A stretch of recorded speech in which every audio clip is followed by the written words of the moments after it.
매일 성경 묵상.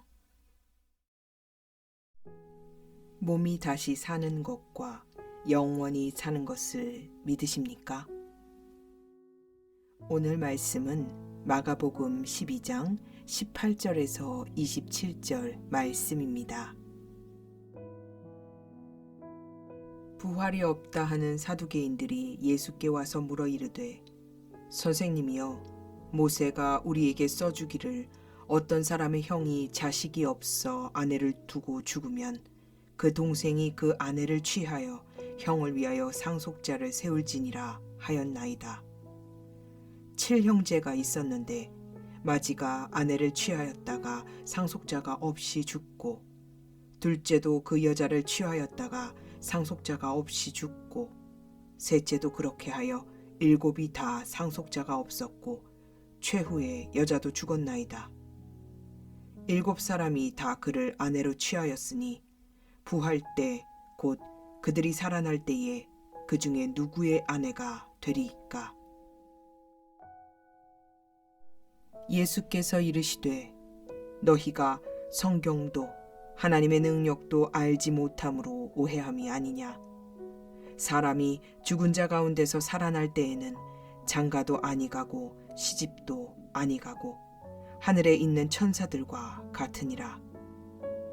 죽은 자가 살아난다는 것을 말할진대, 너희가 모세의 책 중 가시나무 떨기에 관한 글에 하나님께서 모세에게 이르시되, 나는 아브라함의 하나님이요 이삭의 하나님이요 야곱의 하나님이로라 하신 말씀을 읽어보지 못하였느냐? 하나님은 죽은 자의 하나님이 아니요 산 자의 하나님이시라. 너희가 크게 오해하였도다 하시니라. 부활이 없다고 주장하는 사두개파 사람들이 예수께 와서 물었다. 선생님, 모세가 우리에게 써주기를 어떤 사람의 형이 자식이 없어 아내만 남겨두고 죽으면 그 동생이 그 형수를 맞아들여서 그의 형에게 대를 이을 자식을 낳아 주어야 한다 하였습니다. 형제가 7 있었습니다. 그런데 마지가 아내를 얻었는데 죽을 때에 자식을 남기지 못하였습니다. 그리하여 둘째가 그 형수를 맞아들였는데 그도 또한 자식을 남기지 못하고 죽고, 셋째도 그러하였습니다. 7이 모두 자식을 두지 못하였습니다. 맨 마지막으로 그 여자도 죽었습니다. 그들이 살아날 부활 때에 그 여자는 그들 가운데 누구의 아내가 되겠습니까? 7이 모두 그 여자를 아내로 맞아들였으니 말입니다. 예수께서 그들에게 말씀하셨다. 너희는 성경도 모르고 하나님의 능력도 모르니까 잘못 생각하는 것이 아니냐? 사람이 죽은 사람들 가운데서 살아날 때에는 장가도 가지 않고 시집도 가지 않고 하늘에 있는 천사들과 같다. 죽은 사람들이 살아나는 일에 관해서는 모세의 책에 떨기나무 이야기가 나오는 대목에서 하나님께서 모세에게 어떻게 말씀하셨는지를 너희는 읽어보지 못하였느냐?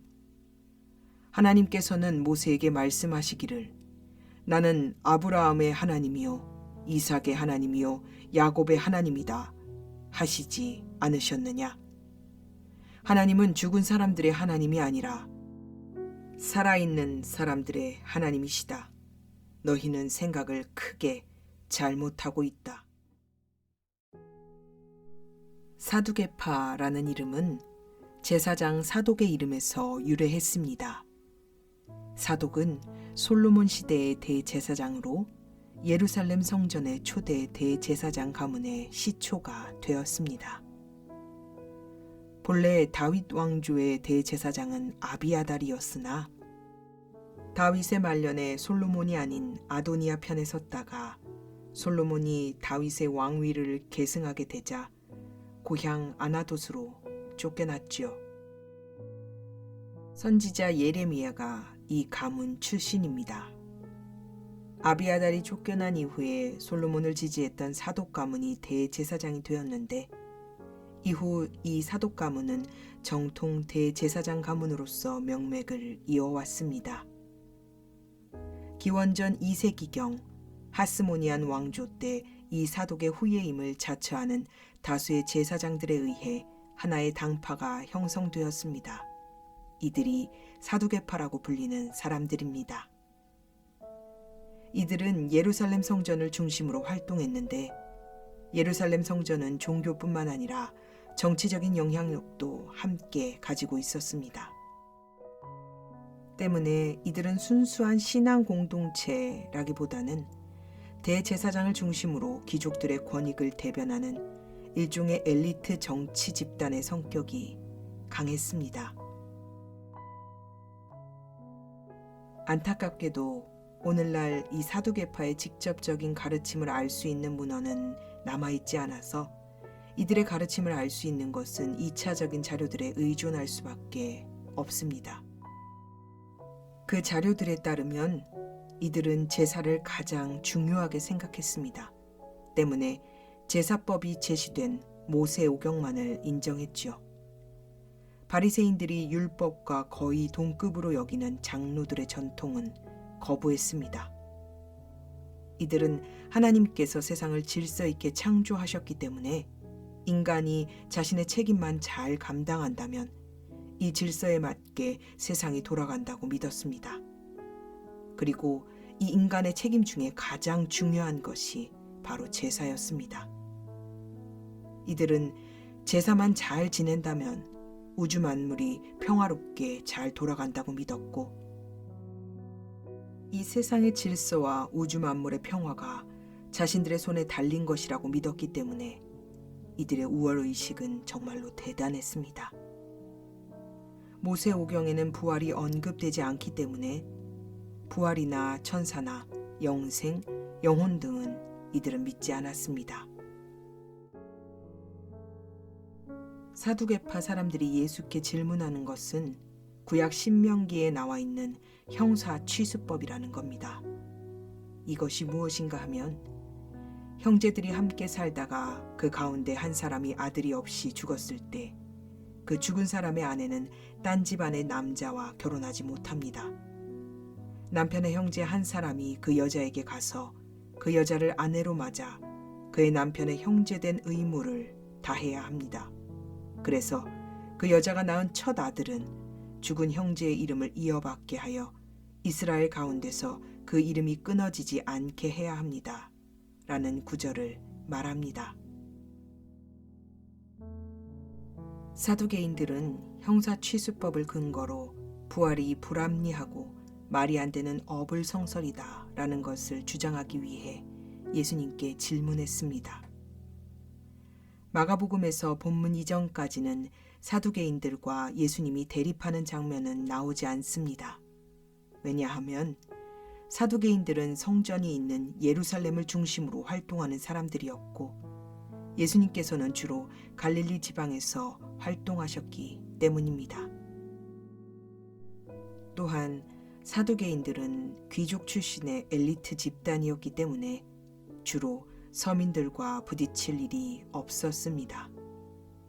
그러나 평민들을 상대로 사역했던 바리새인들은 예수님과 사역의 대상이 동일했습니다. 아마도 예수님과 바리새인들이 끊임없이 부딪힌 것은 이 점도 작용했을 겁니다.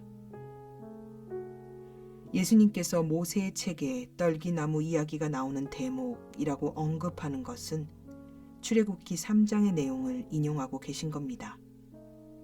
예수님 당시에는 성경이 장, 절 구분이 없었거든요.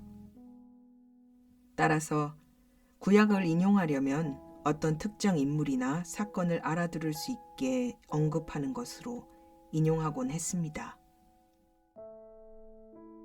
이들에게 대답하신 예수님의 말은 무슨 뜻이었을까요? 헬라어의 원어들은 이 문장들이 시제를 나타내는 동사가 따로 제시되어 있지 않습니다. 그렇기 때문에 이 말은 나는 현재 아브라함의 하나님이요 이삭의 하나님이요 야곱의 하나님이다 라는 말이 됩니다. 따라서 하나님은 죽은 사람들의 하나님이 아니라 살아있는 사람들의 하나님이시다 라는 예수님의 말의 뜻은 그들이 지금 살아있다는 말입니다. 그러니 부활이 없다면, 아브라함이 죽어서 과거에 그냥 사라지고 말았다면, 하나님께서 모세에게 자신을 계시하시면서 나는 현재 살아있는 아브라함의 하나님이요, 이삭의 하나님이요, 야곱의 하나님이다 라고 말씀하지 않으셨을 것이라고 예수님이 대답하고 계신 겁니다. 예수님께서는 그들이 신뢰할 만한 것으로 받아들이는 모세오경의 출애굽기 3장의 말씀을 근거로 사두개인들이 믿는 것이 틀렸음을 지적하시는 동시에 사후세계가 있음을 말씀하셨습니다. 예수님께서는 사두개파 사람들이 가장 신뢰하고 자신들이 그만큼 잘 알고 있다라고 그렇게 믿고 있는 모세오경의 출애굽기 본문을 통해서 그들의 질문을 반박하셨습니다. 자신들이 어불성설이라 여기는 부활과 사후세계에 관하여 그들이 사용한 모세오경의 내용으로 예수께서 반박하시자 그들은 아무 말도 할 수가 없었습니다. 사두개인들은 엘리트 중에 엘리트였습니다. 그렇지만 그들은 영적인 일에 대해서는 무지했습니다.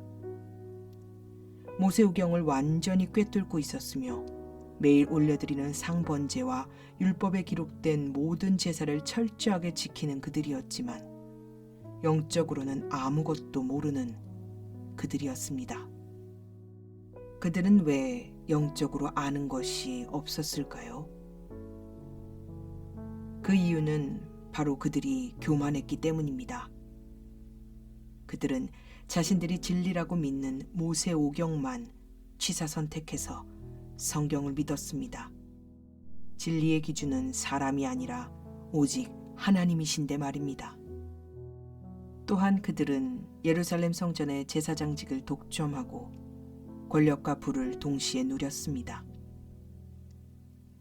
이뿐만 아니라 유대의 최고 정치기구인 사네드린까지 장악했으며 로마를 자극하면 자신들이 누리는 부와 권력이 사라질 것을 염려해서 예수님을 탐탁지 않게 여겼습니다.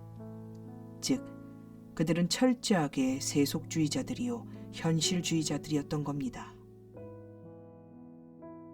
사두개인들은 하나님의 능력과 진리를 현재의 삶에 대하여 자신들이 알고 있는 것에 국한시켜서 받아들였습니다. 오늘날 우리들이라고 이들과 다른가요? 성경을 통해 하나님은 분명히 말씀하십니다. 한 번 죽는 것은 사람에게 정해진 것이요 그 후에는 심판이 있으리니. 그러나 오늘날 그리스도인들이 생활하는 것을 보면 정말 오늘만 사는 사람들처럼 그렇게 사는 사람들이 적지 않습니다. 천국과 지옥을 말하면 불편해하고 심지어 예수를 믿는다고 말하면서도 천국과 지옥을 믿지 않는 신학자들, 성직자들, 평신도들, 많은 사람들이 있습니다. 죽어서 하나님의 심판대 앞에 설 것을 믿는다면 절대 저렇게 살 수 없을 텐데 라는 생각이 들 만큼 하나님의 이름을 외면하고 자기가 하고 싶은 대로 그렇게 사는 사람들, 그들이 자신들의 이해관계에 따라 진리를 취사 선택했던 사두개인들과 다를 바가 무엇이 있을까요? 이 모습이 저와 당신의 모습은 아닌가요? 오늘날 그리스도인들 중에서도 현대판 사두개인들은 여전히 존재합니다. 자신들이 믿고 싶은 대로 믿고 하나님과 하나님의 말씀을 취사 선택하는 사람들, 그들에게 죽음은 마치 영원히 오지 않을 것 같은 먼 나라, 이웃 나라 이야기입니다. 그러나 우리는 반드시 기억해야 합니다. 오늘은 영원하지 않으며 아직 오지 않은 내일이라는 시간은 우리의 것이 아니라는 사실 말입니다. 내일은 하나님이 내게 허락하셔야만 비로소 살아볼 수 있는 하나님의 시간입니다. 예수님은 천국과 지옥, 그리고 심판이 있을 것을 우리에게 분명히 말씀하셨습니다. 우리의 마음과 생각이 이 땅에서 누리는 현세의 삶에만 집중하여 갇히게 된다면 우리도 사두개인들과 다를 바 없이 되고 말 것입니다. 사랑하는 아버지 하나님, 예수께서는 분명히 말씀하셨습니다. 죽음이 끝이 아니라고. 그런데도 우리는 아직 오지 않을 내일을 마치 내가 마음대로 주무를 수 있는 양 그렇게 오늘을 살아갑니다. 하나님을 경외할 줄도 모르고 사도신경으로 몸이 다시 사는 것과 영원히 사는 것을 믿는다고 고백하지만 정작 우리의 삶은 부활과 영생이 없는 사람들처럼 세상에 집중하며 살아갑니다. 우리가 누릴 수 있는 특권과 안락함에만 집중하고 갈망하며 그렇게 살아갑니다. 주님, 영적으로 무지하고 하나님의 말씀을 제대로 깨닫지 못하는 우리를 용서하여 주옵소서. 우리가 눈에 보이는 현실에 맞춰 하나님의 말씀과 능력을 우리 생각 안에 제한시켜버리고 취사 선택하는 어리석은 죄를 범하지 않게 하시고 우리에게 영적인 분별력과 지혜를 허락하여 주시옵소서. 하나님의 나라를 바라보며 온전한 믿음의 길 걷게 하여 주옵소서. 우리 주 예수 그리스도의 이름으로 간절히 기도드립니다. 아멘.